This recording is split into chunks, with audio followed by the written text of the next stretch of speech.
Hello everyone! Welcome back here on my channel. This is me once again, Teacher Jinjin, your virtual teacher here on YouTube. Kung bago ka pa lang sa channel na ito, gumagawa ako ng mga Tagalog tutorial videos mula grade 7 hanggang grade 11.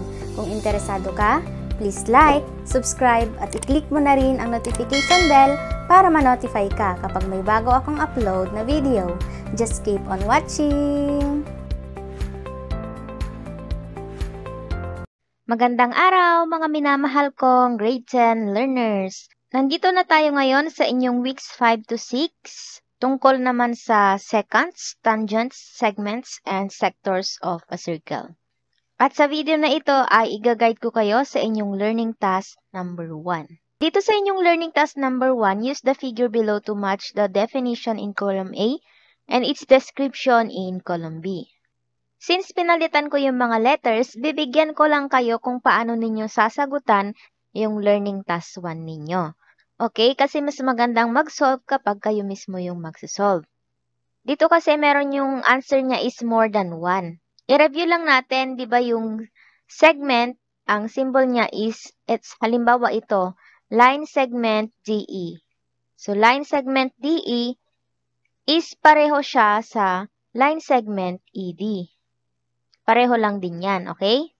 As you can see, meron tayong circle dito at meron tayong line segment DE at meron tayong line segment FG. So, dito sa number 1, a line segment or a line or array that intersects a circle at F. Ang pagpipilian nyo lang naman ay itong line na ito at itong line na ito. Ano daw yung line segment na ini-intersect niya yung circle at point F? So, ito yung F, di ba? Ibig sabihin yung line na yon is ito, yung line FG. Wala nang pwedeng pagpilian. Ask nyo na lang si teacher ninyo kasi kulang yung nandyan sa module ninyo. Walang at dito. Pwede rin kasing at point E, kaya ang magiging sagot naman ay ito naman. Pero dito sa given ko at point F, kaya ang sagot dito sa number 1 is line FG. So, ganun lang yon, okay? Isa pa lang to sa given, pwedeng line daw. Pwede ring line segment. So, kapag segment naman, ganito naman siya. Line segment FG. At saka, pwede ring array. So, pag ray naman, ganito. Ray FG. Pero tingnan nyo na lang dyan sa pagpipilian ninyo kung nasaan yung katumbas ng mga ito. At kung nasaan yung pwede ninyong maging sagot. Okay? Dito naman sa number 2, the point of tangency between a tangent and the circle is called the point of tangency. So, yung line segment or line or array na tumatama sa iisang point ng circle, ang tawag dito sa line FG ay tangent line. Kasi isa lang yung tinatamaan niya dito sa circle. Unlike dito sa line na ito, tinatamaan niya yung dalawang point. Pag tangent line, isa lang yung tatamaan niya sa circle. Klaro ba? Okay. Ngayon, dito sa number 2, ano daw yung point of tangency? So, yung point of tangency, yung point na tinatamaan ng line dito sa mismong circle. So, that is point F. So, isa lang yung sagot dyan. Okay? Number 3, a line segment, a line or array that intersects a circle at exactly 2 points naman to is called a secant. So, kanina ito ay tangent. Dito naman sa number 3 ay secant naman. So, ang tawag daw doon sa line segment or line or ray na tinatamaan niya yung dalawang points sa circle, ang tawag ay secant. So, ano yung mga yon? Pwedeng segment DE or line segment DE. Or pwede rin namang yung line segment DG. Kasi pwede yung DG rin or GD. Okay? So, DG. Pwedeng secant din yan. Kasi tinatamaan niya yung circle at 2 points. Again, kapag yung line ay iisa lang yung tinatamaan niya sa circle, ang tawag ay tangent. Kapag naman yung line ay dalawang point, yung tinatamaan niya sa circle, ang tawag ay secant. Since pwedeng line segment, pwedeng array, pwede ring segment DE, or pwede ring segment DG, at pwede ring ray DE, and ray DG. Okay.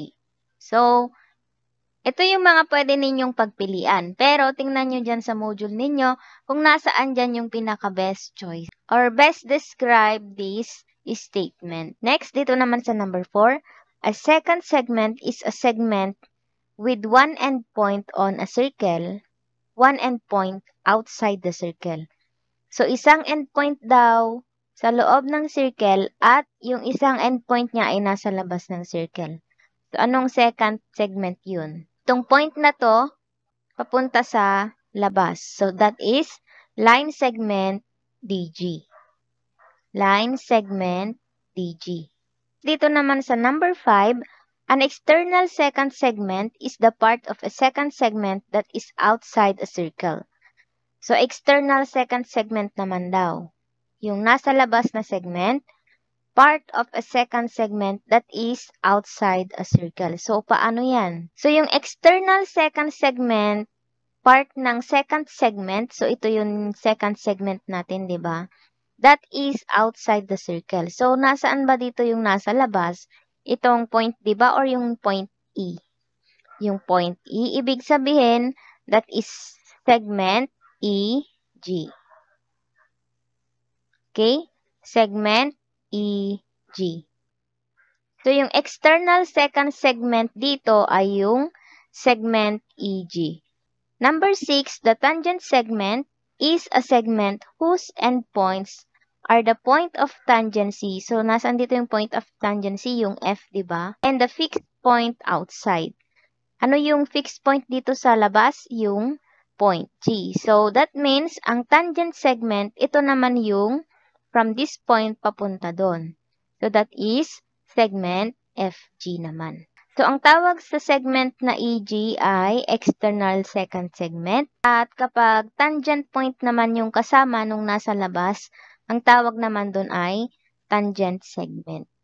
Nakita ninyo yung pagkakaiba? Dito, point of tangency. Dito, second naman. So, ganun yung pagkakaiba nila. Okay? Kung gusto ninyong panoorin yung susunod na learning task, i-click nyo na lang sa end screen or hanapin nyo na lang sa playlist natin. Kung nakatulong ito sa inyo, please do like this video at mag-comment na rin kayo sa baba. Once again, stay home, stay safe, stay healthy at mag-aral lang mabuti. God bless you all and goodbye!